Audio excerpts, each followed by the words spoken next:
So this is Playland. And you can see the view here, and it encompasses this area with Get Fulton. This whole area right here was all Playland. And of course up there you've got the Cliff House, and on the other side of that you had the Sutro Baths. We have here the ride Shoot the Chutes. And initially the park was called Chutes at the Beach, not Playland at the Beach. It was changed in 1929. It was named after the key ride. Let's talk a little bit about the merry-go-round. This is a Louvre merry-go-round. It was built and shipped here in 1906, almost 1906. And the reason is we had an earthquake. And instead, because of the quake, they sent it to Seattle. It went to Luna Park in Seattle, where it stayed there until about 1914. The owner, the Louvre family, they did not like Seattle. They did not like Luna Park. So when San Francisco said they were going to have the Pan Pacific International Expo, they said, let's relocate back to San Francisco. Anyway, our merry-go-round had a menagerie, which means more than just horses, it had other animals. Here you can see some of the horses and other animals. I love this dragon on the front of the gondola ride, or the chariot ride. This is Will Schmidt. He was a regular at the park. He owned a couple of concessions. He owned the Hammer Strike, whatnot. He helped to maintain the merry-go-round. His son worked the park for a while, and his grandson, who's actually a friend of mine, still has a lot of the material from that, and he loaned me a lot of material for doing the book. Next thing was the Midway. Midway is where we used to like to hang out when I was in my teens, and it was a place where you could chase girls and see what was going on and play the games of chance. Of course, there was the cat rack. This thing was really a pain. You have all these cats lined up. They were lead-weighted on the bottom.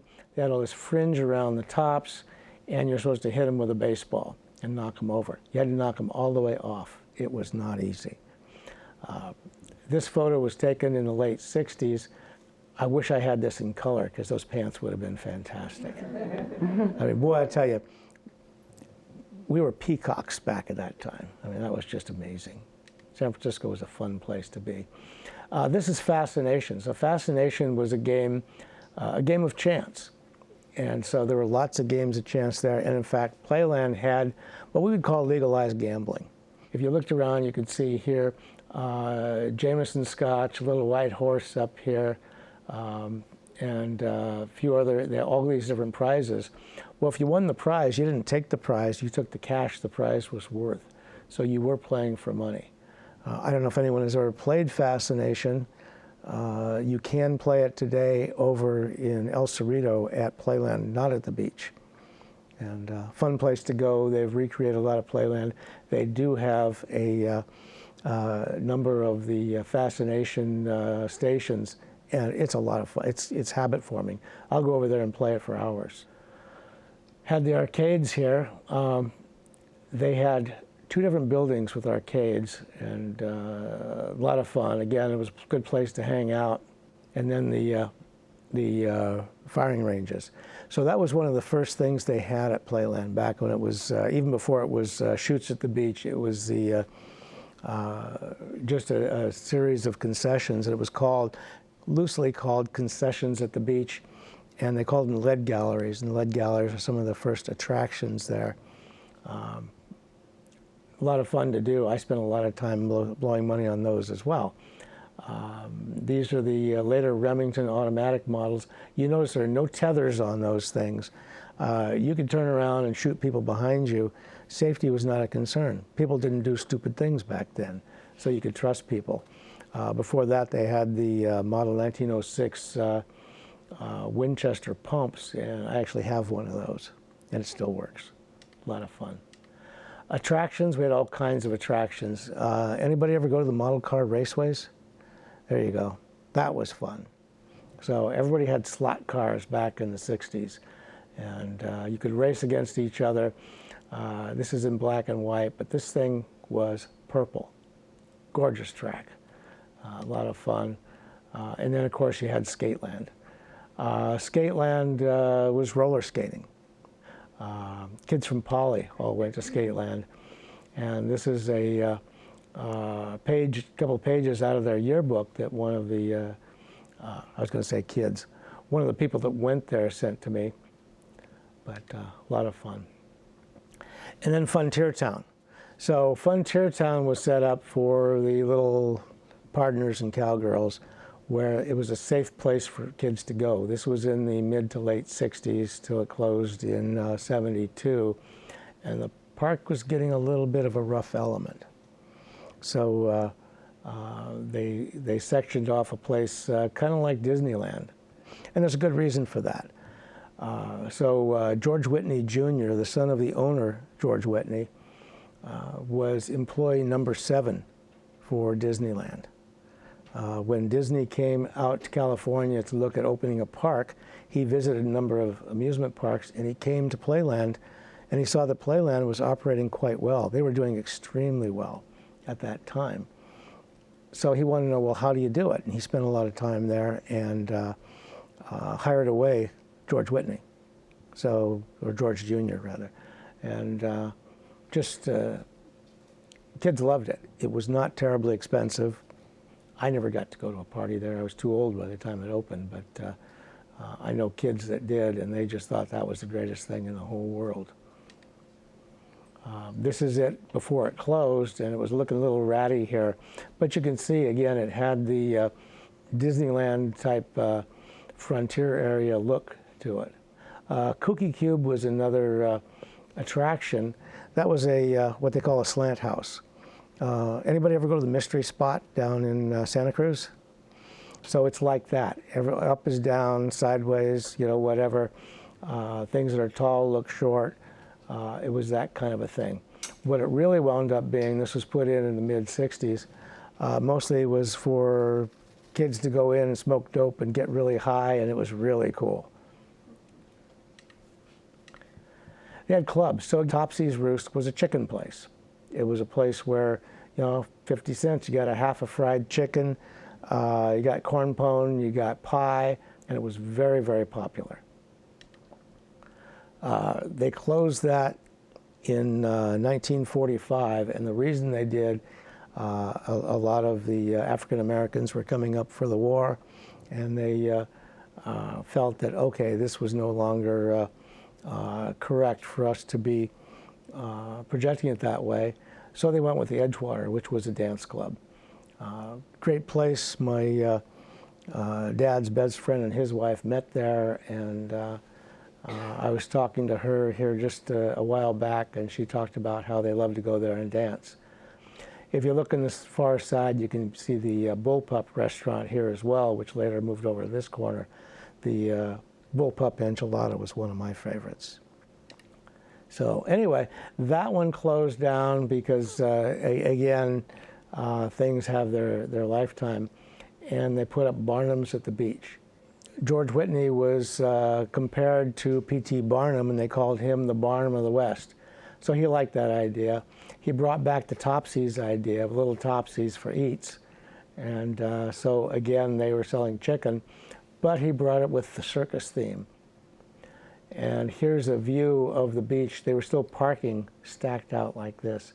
If you look here at how low the sand is at this time. So that goes in cycles. The sand will keep pulling back after a big storm, and then when we don't have any storms, it'll start packing in. At this time, it was the Surf Club that was in Playland. And the Surf Club was a place that you rented. So you couldn't just go there, you had to go for an event. So it was more of a venue than it was a club. And this was the Family Dog.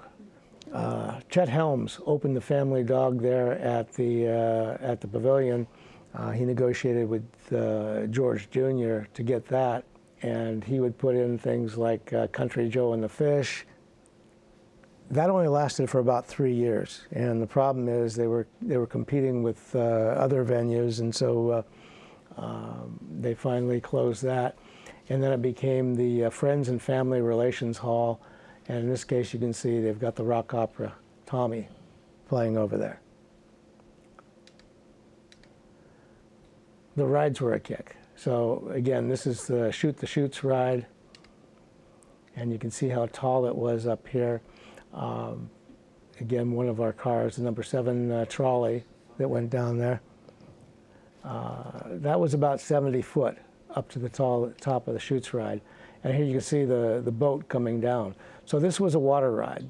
And when that came down, there was nothing holding that car in, or that boat in. It was just down. There were some skids here to keep it from flipping off, but other than that, it was a free fall into the water. In earlier Chutes rides, some of them actually flipped. In this one, it couldn't anymore, which was nice. But this was about in 1942, 1943. What's funny is you look at the outfits here, people are wearing hats, they're wearing coats, they're all dressed, because people dressed in San Francisco in those days. If you were going out, you went out dressed. You didn't go out in blue jeans and a t-shirt. It just didn't happen. And here, in 1955, they're tearing it down. The reason they did was that the word was that parks were making more money off the smaller flat rides than they were the big Keystone rides. Whitney said, well, it's a lot of money to maintain this thing. It needed to be fixed up. Let's go ahead and tear it down and put some flat rides in. So that's what he did. That was actually his first mistake. This is the Big Dipper. It had the tallest drop west of the Mississippi. Again, 70 foot from here to the ground, but it was an 80-foot drop. Now, how do you get an 80 foot? Well, you see that goes right into the ground. So this went 10 foot underground. So this is at Fulton and Cabrillo. And you can see this thing, this is the draw going up, and then here's a bunch of people coming down. The fun thing about this is, notice the lack of seat belts, safety bars, anything. You could stand up, and people did stand up. I know, I have one documented case of somebody standing up. He was a sailor in 1945. He'd been out in the South Pacific fighting the Japanese. He survived. He was thrilled to death. He and his buddy came to town. They went to Playland. They met a couple of girls, and they were riding with these girls, and he was so charged. He was so excited, so happy. He stood up the whole ride until he got to this one overhead, and his head hit an overhead beam and crushed his skull. So he died. And you can see here, most of the tracks were flat. This one was banked a little bit. And you think, oh my God, that looks rickety. Actually, it was very well built. I've got pictures in my first book, Playland, the Early Years, that shows the building of this thing. And it was extremely well built. I would say they don't have them like that anymore, except they do. There's one in Santa Cruz that is the sister coaster to this one, but it is 33% smaller than this one was. So you look at the Giant Dipper at Santa Cruz, you think, wow, that's a big coaster. This one was 50% bigger than that. And that one is well maintained. Now, that one is in cement. And if you look here, all these posts went down into the sand, and you can see rot here underneath. In 1955, the state said, he was starting to rebuild this, and the state said, okay, but you have to put them all in concrete now. You can't just put it in dirt or the sand or whatever. And here you can see the track going underneath. So he said, well, I'm not going to put that kind of money into it. And Whitney was getting a little old. It was 1955, and he was towards the end of his life. He was tired. His son was working at Disneyland, and he says, I'm going to tear it down. So he tore it down in 1955 and put more flat rides in. That was his mistake number 2. Then we had the Diving Bell. This is during World War II. This is about 1945. The first one in San Francisco was at the Golden Gate International Expo on Treasure Island. George Whitney was the master of ceremonies and in charge of the amusements out on Treasure Island. When he saw that, the guy that built it, he says, okay, you got to put one of these in my park. And it was extremely popular. What this was, it was a diving bell on a pole with wheels that would drive it down underwater, 35 foot down in a big tank that was 45 foot across. And it had salt water in it, and he actually had sharks in there. Once in a while, he'd have an octopus, whatever they could catch. Anyway, the fun part about this was the thing would go down, and then it would slowly go back up, and people could see all these fishes. Well, that wasn't very exciting. So they decided, instead of doing that, let's just release the brake and let it pop up like a cork. That was great. I mean, your stomach.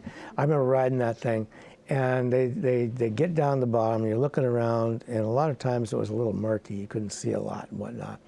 But it was kind of a leaky thing. It just wasn't totally watertight.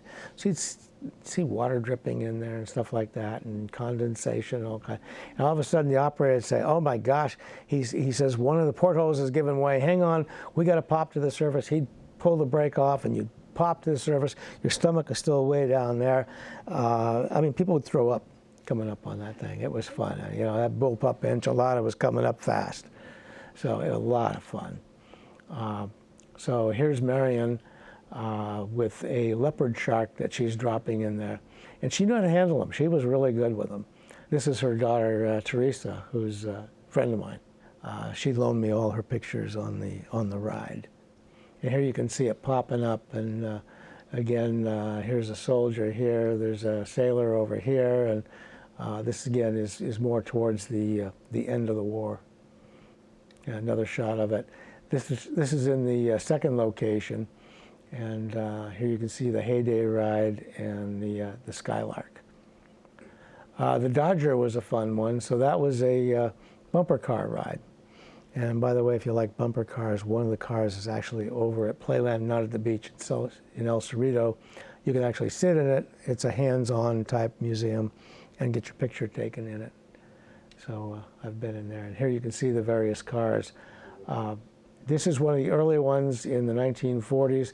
What I did is I found that I could date these things by the grills, because they only lasted about 10 years, and so every 10 years they had to replace them.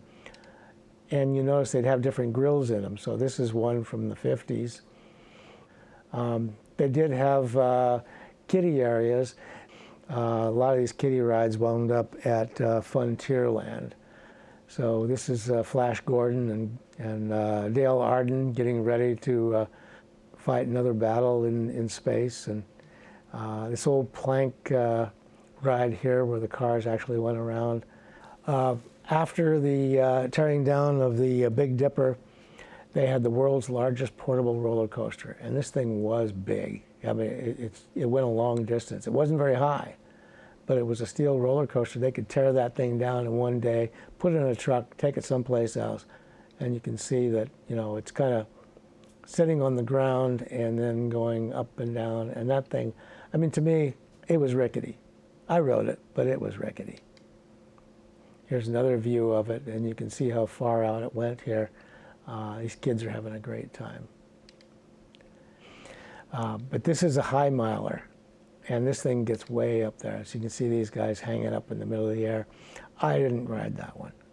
I don't like heights. And you can see, again, they're just hanging on. You know, there's nothing holding them in.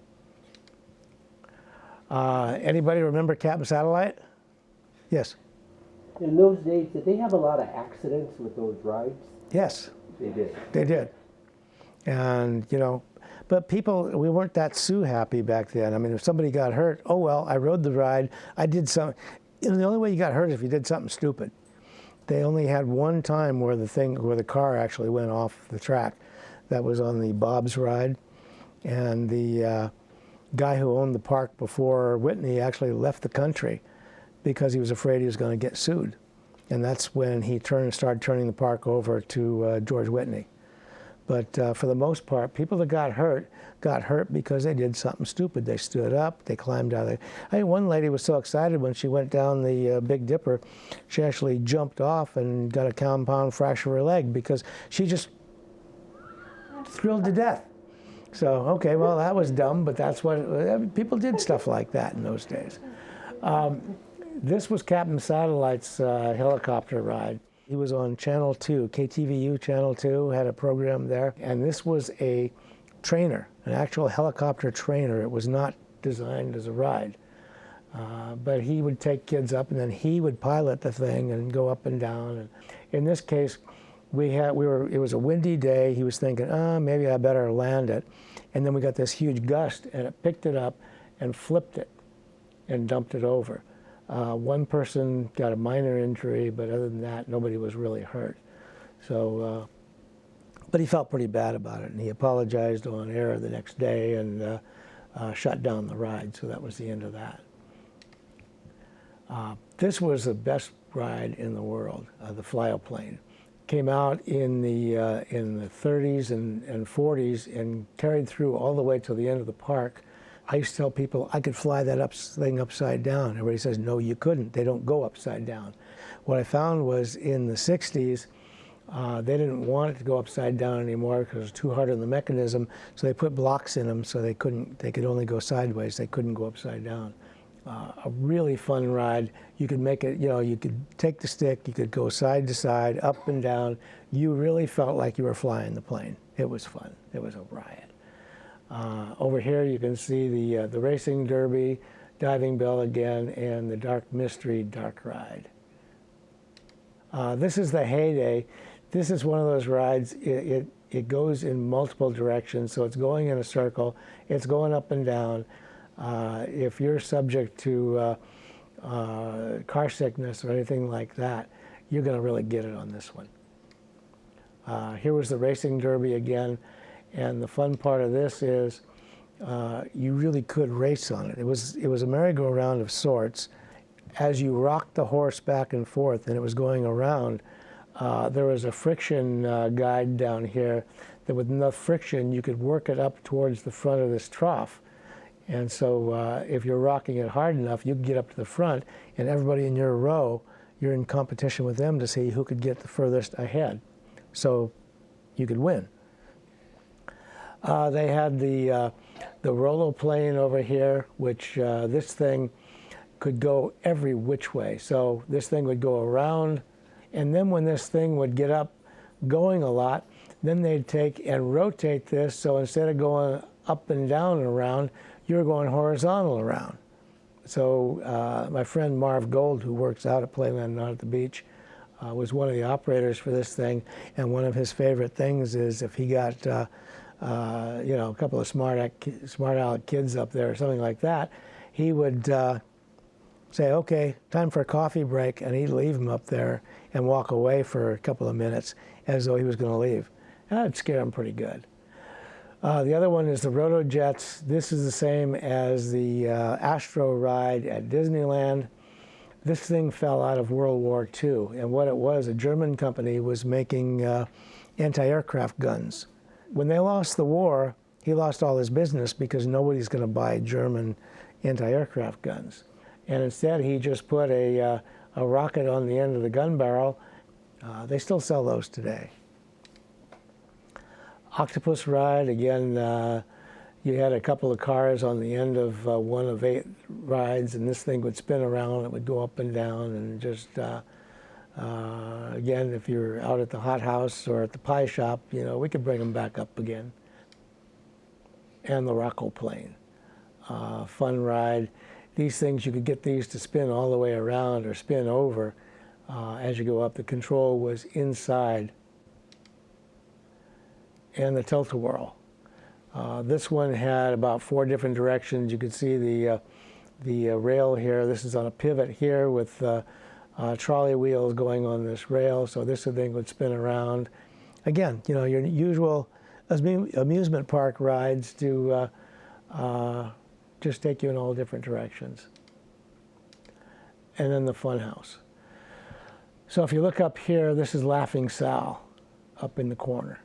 You look over here and you see all these white hats. This is during World War II. What all these guys are looking for is they're looking through the window because as you walked into this thing, they had holes in the floor.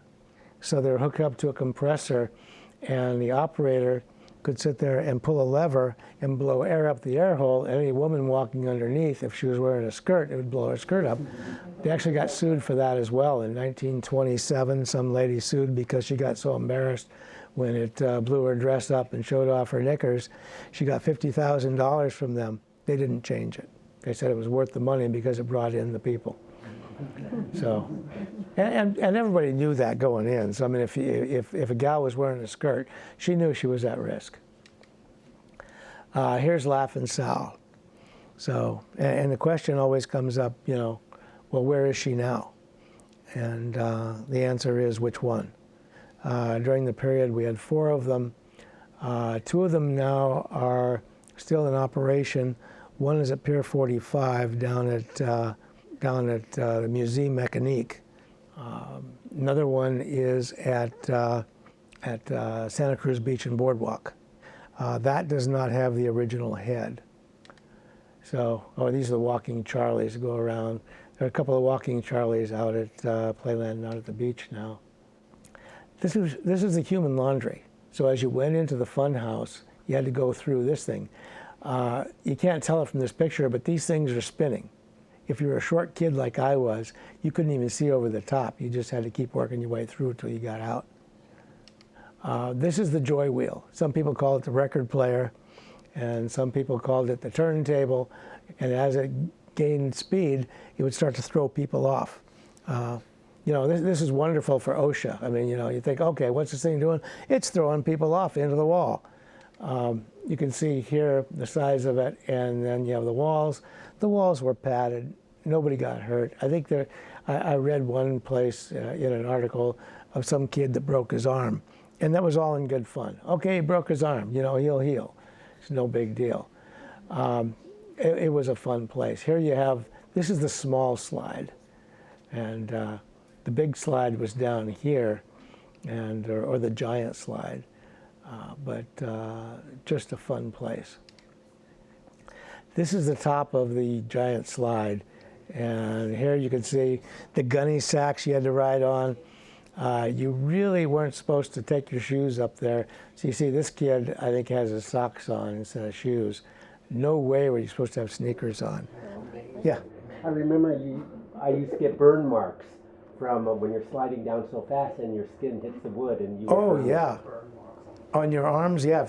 If you got your arms down there, definitely you get burn marks on it.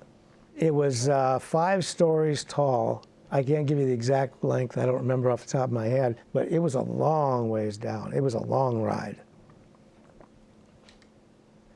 And they had the Barrel of Joy. So this was a fun one. This thing was turning, and you had to walk through it.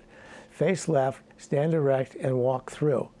A lot of people would try to walk straight through, and of course they'd wind up falling over.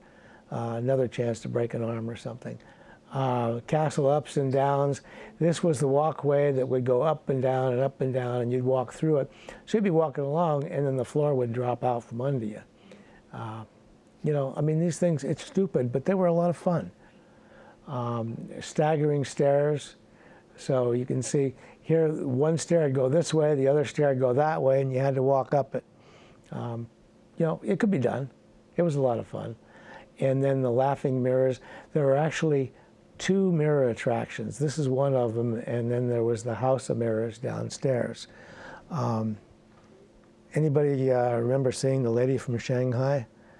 That took place at the Funhouse on the outside. On the inside, it was actually in studio.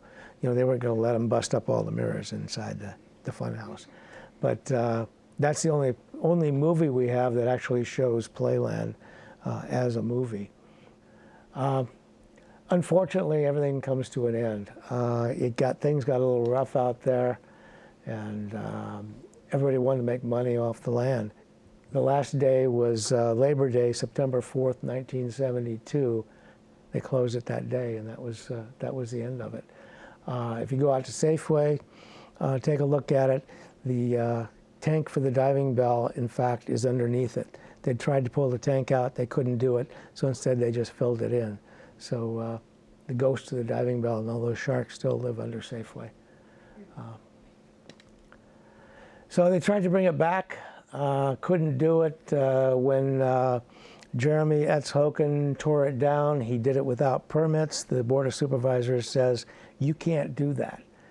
The land was developed 10 years later by a Mexican-sponsored firm who actually built those condos that are there today. So anyway, I do have a few books for sale back there if anyone's interested, but again, I don't push it. If you brought copies, I'm more than happy to sign them. So, well, thank you.